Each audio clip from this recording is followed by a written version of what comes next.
Hello everyone and welcome back to my English podcast, where we make learning English not just effective but enjoyable and transformative. I'm your host, Jason, and I'm absolutely thrilled to have you here today for what I believe is one of the most empowering episodes we've ever produced. Today, we're diving deep into the topic of how to speak fluent English, a skill that has the power to open doors, build connections, and boost your confidence in ways you might not even imagine yet. Perhaps you've been studying English for years. Maybe you're great at reading books, writing emails, or even passing grammar tests. But when it comes to speaking, you find yourself stumbling, pausing awkwardly, or mentally translating every sentence from your native language, all while battling waves of shyness or fear of making mistakes. If that sounds familiar, know that you're in good company. I've heard from thousands of listeners who share these exact struggles, and I've faced them myself during my early days as a language learner in a bustling international city. But here's the uplifting truth. Fluency isn't some unattainable gift reserved for the naturally talented. It's a practical skill that anyone can develop with the right strategies, patience, and persistence. In this episode, I'll guide you through every aspect, starting with a clear definition of fluency, exploring the common roadblocks that hold learners back, and then outlining a step-by-step plan to overcome them, including building daily habits, training your mind to think in English, expanding your vocabulary in smart ways, refining your pronunciation and listening skills, and finally, cultivating the confidence to speak without hesitation. We'll also cover a simple daily practice routine you can start today, along with some heartfelt motivation to keep you going, because by the end of this, you'll have the tools to speak English smoothly, naturally, and with genuine assurance. So, settle in, grab a notebook if you like, and let's embark on this journey together. Are you ready? Let's begin by unpacking what fluency really means, as understanding this is the foundation of your progress. Many people mistakenly believe that speaking fluently means delivering perfect English with zero errors, like a polished news anchor on TV, but that's not accurate at all. Fluency is more about the flow and rhythm of your speech, allowing your words to emerge smoothly and continuously, much like a river that glides over rocks without stopping entirely, even if there are occasional ripples or deviations. From my own experience, when I first started speaking English in professional settings, I worried so much about getting every word right that I ended up sounding robotic and hesitant, which made conversations feel forced, but over time, I learned that native speakers value communication over perfection. They'd rather hear a slightly imperfect sentence delivered confidently than a flawless one that stuttered out. To differentiate, let's talk about fluency versus accuracy. Accuracy focuses on the correctness of grammar, vocabulary, and pronunciation, which is crucial for formal contexts like writing essays or giving presentations, but in everyday conversations, fluency takes the spotlight because it ensures that your message gets across without awkward pauses or interruptions. For instance, if you say something like, "Yesterday, I go to the park and see many birds," it's not grammatically perfect, but your listener will still grasp the essence and appreciate the effort, whereas if you hesitate and say, yesterday? I went to the park. It disrupts the natural flow and makes the interaction less engaging. The key takeaway here is to shift your focus from fearing mistakes to embracing the momentum of speech. As you practice fluency, your accuracy will improve as a byproduct, almost like how a musician practices scales to play a symphony effortlessly. Now, with that clear, let's delve into the common problems that English learners encounter when trying to speak, as identifying these is the first step toward overcoming them. One of the biggest issues is thinking in your native language and then translating on the fly, which creates a mental lag that turns simple conversations into frustrating delays. Imagine trying to describe your day but getting stuck because you're mentally converting each phrase, leading to pauses that make you feel self-conscious and disconnected. Another prevalent challenge is the fear of making mistakes, where anxiety about grammar errors or being judged can paralyze you, preventing you from even attempting to speak. I remember attending my first English meetup and feeling my heart race at the thought of saying something wrong, but I soon realized that most people are supportive and view errors as a normal part of learning. Then there's the problem of limited vocabulary, where you know enough to get by but not the right words for specific situations, causing you to stop and search for alternatives, which disrupts fluency. However, the solution isn't to memorize endless lists but to build a practical set of words. Additionally, many learners neglect actual speaking practice, opting instead for passive activities like reading or watching videos, which is like studying a sport's rules without ever playing. Speaking is an active skill that requires real-world application. Finally, speaking too slowly or with frequent stops often stems from overcaution, making dialogues feel labored and unnatural. These problems are widespread, but they're not insurmountable, and that's where our actionable steps come in, starting with the first one: building daily speaking habits to make English a natural part of your routine. Think of fluency as a garden that needs daily tending. Just as a plant grows with consistent watering, your speaking skills will flourish through small, repeated efforts. To get started, try talking to yourself throughout the day. For example, when you wake up, narrate your morning. Good morning, world.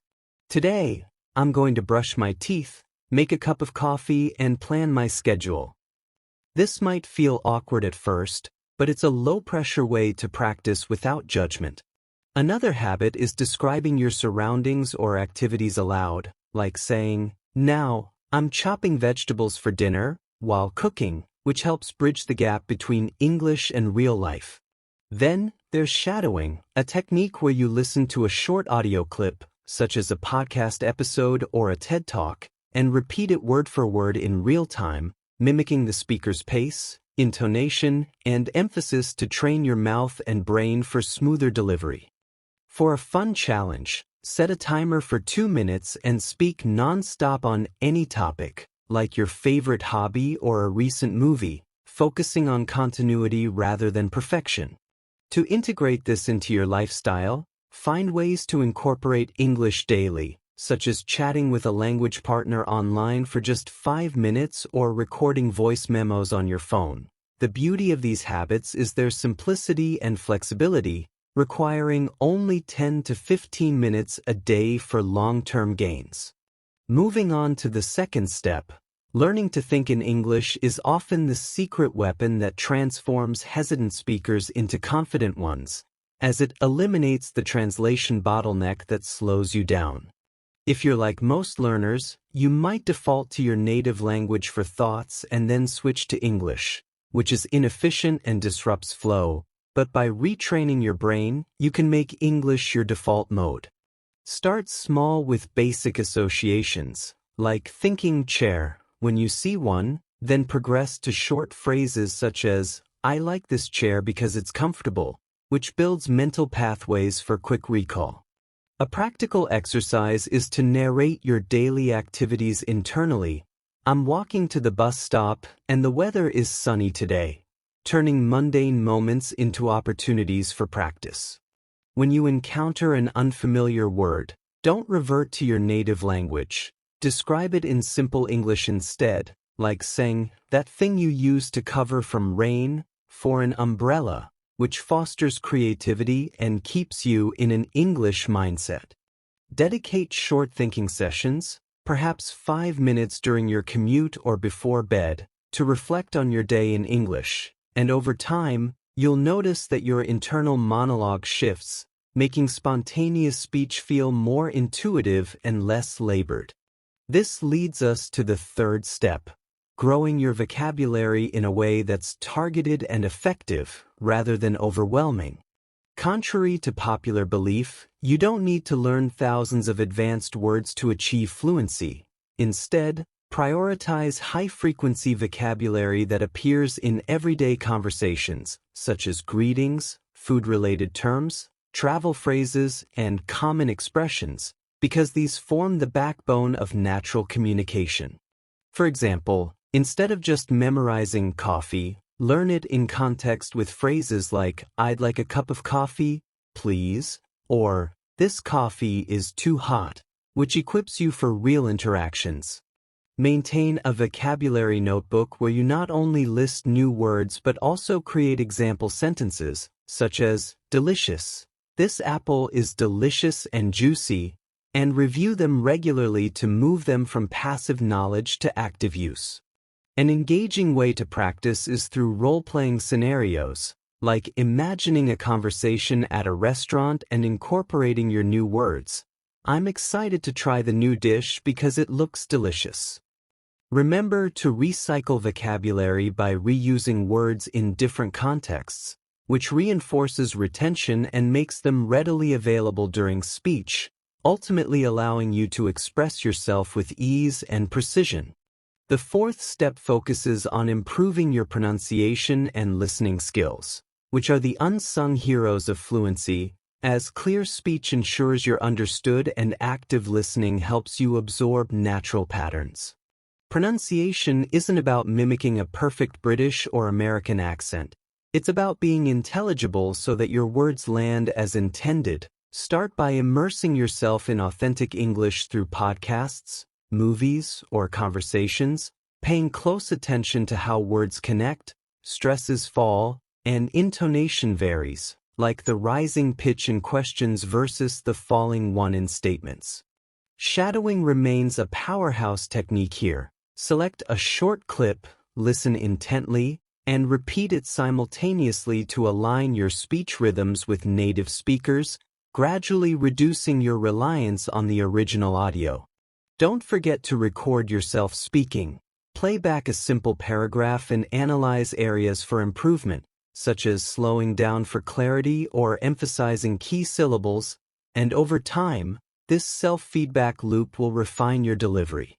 Pair this with listening exercises, like transcribing a dialogue from a TV show and then practicing it aloud, which sharpens your ear and boosts comprehension, making your responses more automatic and fluent in live conversations.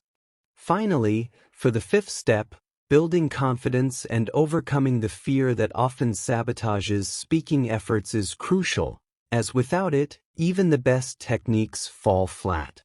Fear is a common barrier, stemming from worries about judgment or imperfection, but shifting your mindset is key.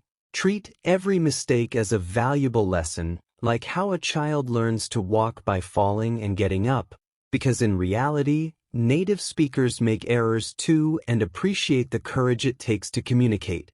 To build this confidence, start with low-stakes practice, such as speaking in front of a mirror or with a trusted friend, and gradually expose yourself to more challenging situations, like joining online language exchanges. Each success, no matter how small, strengthens your confidence muscle. Avoid the trap of comparing yourself to others as everyone progresses at their own pace.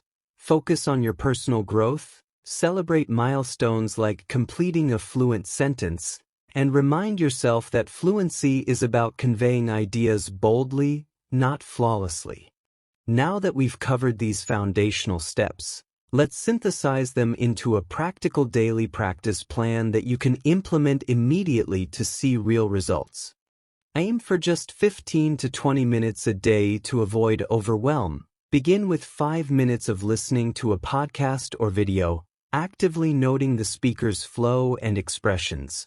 Follow with 5 minutes of shadowing the same clip to mimic their style. Then, dedicate 5 minutes to self-talk, describing your current thoughts or plans in English. And wrap up with 2 to 3 minutes reviewing vocabulary by using new words in sentences.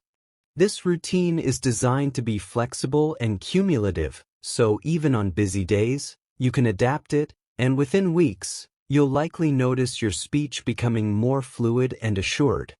To wrap up this episode with some final motivation and tips, remember that fluency is within your reach, regardless of your age, background, or how long you've been learning. It's all about consistent, purposeful effort and believing in your potential, as I've seen in my own journey and in the stories of listeners who've transformed their skills through dedication. Don't let small mistakes discourage you. View them as stepping stones that pave the way to improvement, and focus on the joy of progress rather than perfection. Keep your efforts steady and enjoyable, perhaps by discussing topics you love, like music or travel, to make learning fun, and celebrate every victory, no matter how minor. In essence, speak English every day, think in it habitually, use simple yet effective words, and approach it with unwavering confidence, because these are the true keys to unlocking fluency. Thank you so much for joining me on my English podcast today. I hope this detailed guide inspires you to take action and speak with the confidence you deserve. If you found value in this episode, please subscribe, leave a review, and share it with friends who are on their own English learning adventures. Together, we can make fluency a reality. Keep practicing, stay positive, and I'll see you in the next episode. Goodbye for now.